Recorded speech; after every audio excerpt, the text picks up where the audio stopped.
तब तक हमे तो गड़बड़ा गेलिए हो। हम कहलिए कल ओहिठाम शाम आरू हेतै तऽ की करबै लए जाके। चला जय गुरु करत।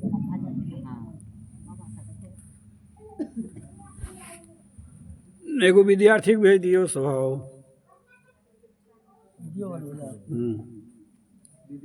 ओ तोहर पोता छोटका हाँ ओकरे कहल छै ओकरा अच्छा श्रवण के छोटका बंदो गुरुपद कंज कृपा सिंधु नरूप हरि महामोहितम पंज जासु वचने रवि कर निकरा। अव्यक्त रूप में सदगुरु महाराज व्यक्त रूप में मंच पर गंगा के भी पवित्र करने वाले साधु समाज सत्संग स्थल पर उपस्थित धर्म प्रेमी सज्जन वृंद, धर्म प्रेमी का माता बहनों और देवियों, बड़ी हर्ष के साथ कहना पड़ता है यह सत्संग जो आज इस हरदी गांव में रखा गया है, यह सोहालाल बाबू अपने पोता के मुंडन के शुभ अवसर पर शुभ कर्म करने में लोग पूजा रखते हैं। जिसको जैसा ज्ञान है वैसा पूजा रखते हैं, लेकिन ये सोहालाल बाबू गुरु पूजा रखे सर्वप्रथम। आगे के कार्य और होगा, लेकिन सर्वप्रथम क्या रखे? गुरु पूजा। एक गुरु पूजा में सभी देवी देवताओं की पूजा हो जाता है। लक्ष्मीनाथ गोसाई जी कहते प्रथम देव गुरुदेव जगत में आरुण दूजो देवा, अब गुरु पूजे सब देवन पूजे, गुरु सेवा सब सेवा। सदगुरु महर्षि में परमहंस महाराज कहते हैं देवी देव समस्त पूर्ण ब्रह्म परम प्रभु, अब गुरु में करे निवास कहता है संत सब। इसलिए बड़े सोच समझ करके ये गुरु पूजा शुरू में रखे हैं कि गुरु पूजा सर्वश्रेष्ठ पूजा होता है। लोग कोई खुशहाली का पूजा या अवसर मनाते हैं तो क्या करते हैं? भोज भंडारा करते हैं। भोज भंडारा में लोग भोजन करते हैं, माने दान पुण्य करते हैं।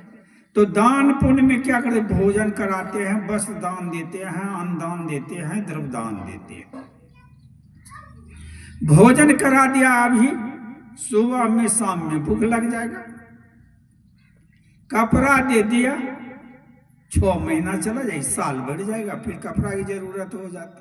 पैसा दिया तो पैसा का तो कोई ठिकाने नहीं, कहाँ आया कहाँ चला गया, फिर दुख लगा ही रह गया। इसलिए इस सोहालाल बड़े ज्ञानी है। सोचे ऐसा मैं ज्ञान दूंगा कि कहीं सुनने वाले में से किसी को यह ज्ञान का बाण लग जाए। माने क्या? आत्म और परमात्मा का ज्ञान। यदि हमें आत्म ज्ञान हो गया, अब परमात्मा ज्ञान हो गया, कहीं अजीब आत्मा परमात्मा से मिल गया तो सदा के लिए सुखी हो जाएंगे, जन्म जन्मांतर के लिए सुखी हो जाएंगे। इसलिए सोच समझ कर करके यह सत्संग में ज्ञान दान रखा है। और इस दान में कोई पैसा उसा नहीं लगता है।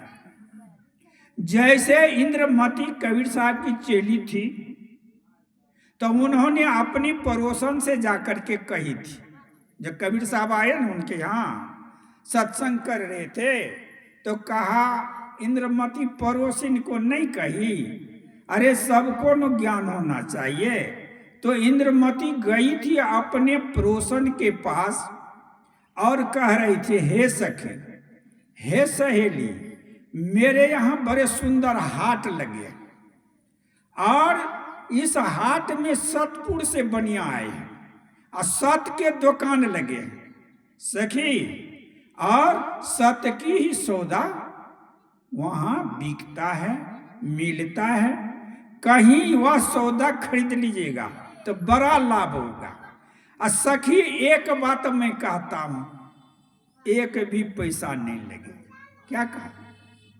सौदा खरीदवा सखी है, अब बड़ा लाभ है तो लागता नहीं को गुच्छा दाम, एक भी पैसा। इतने सुन रहे हैं, एक पैसा लगेगा? अरे स्वभाव तो जो खर्चा करके लाए या ज्ञान दिलाए। कहीं इस ज्ञान में से आत्मज्ञान हो जाए।